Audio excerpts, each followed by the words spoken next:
Olá pessoal, eu me chamo Mariana e hoje estaremos resolvendo mais uma resolução do ENAD.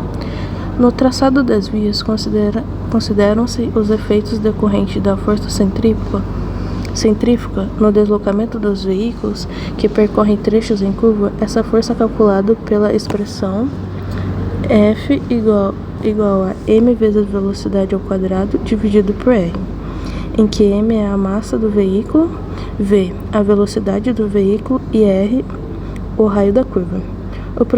O projetista de vias públicas e estradas pode utilizar recursos como a sobrelargura, que consiste em variar a largura da via para melhorar a inscrição dos veículos. A sobrelevação, que consiste em elevar o bordo externo da via, e as curvas de transição, que consiste em curvas de raio variável intercalados para a transição entre os trechos em tangente T retas para trechos em curva circular C. Deve-se compatibilizar a transição planialtimétrica para que os resultados sejam adequados e veículos possam transitar com segurança. Com relação ao planejamento de estradas e as modificações das vias para a segurança do tráfego dos veículos em relação aos efeitos de força centrífuga, conclui-se que a sobrelevação do bordo externo da curva é implantada ao longo do trecho de curva circular.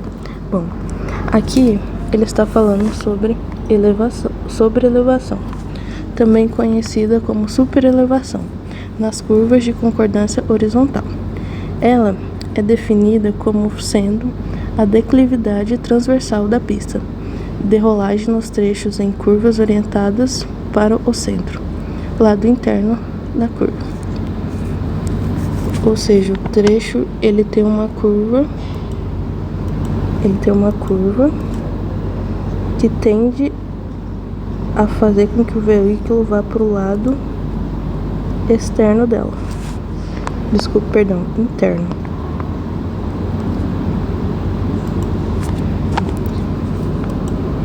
Portanto, a sobrelevação ela pode ser de dois tipos: de trecho de curva circular e trecho de curva em espiral.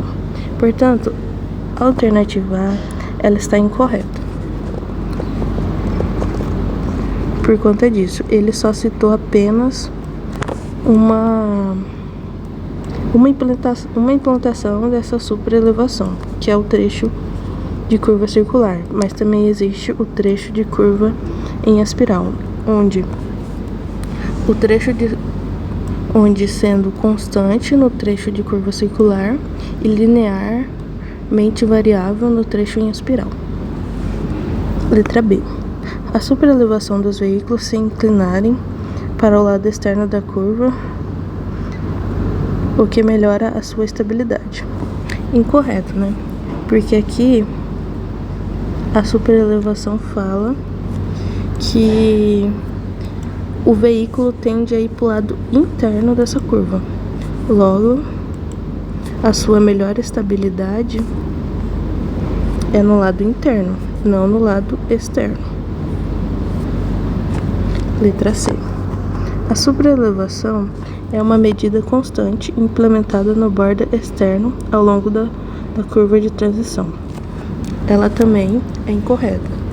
Ela não é constante ao longo da curva de transição, mas sim linearmente variável ao longo desta. Ou seja, aqui ela está incorreta por ela não ser constante, e sim linearmente variável. Letra D. As curvas de menor raio permitem que veículos trafeguem com segurança em maiores velocidades. Bom, se voltarmos na equação que ela deu sobre a força centrífuga, notamos que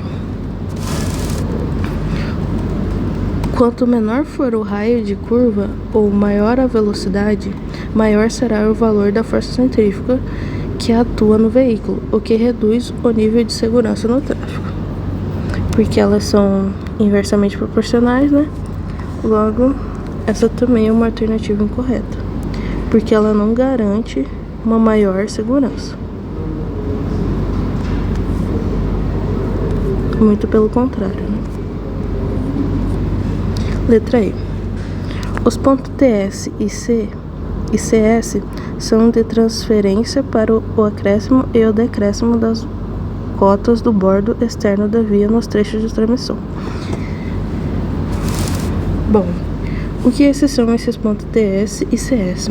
Eles são, respectivamente, o início e o final da curva de transição.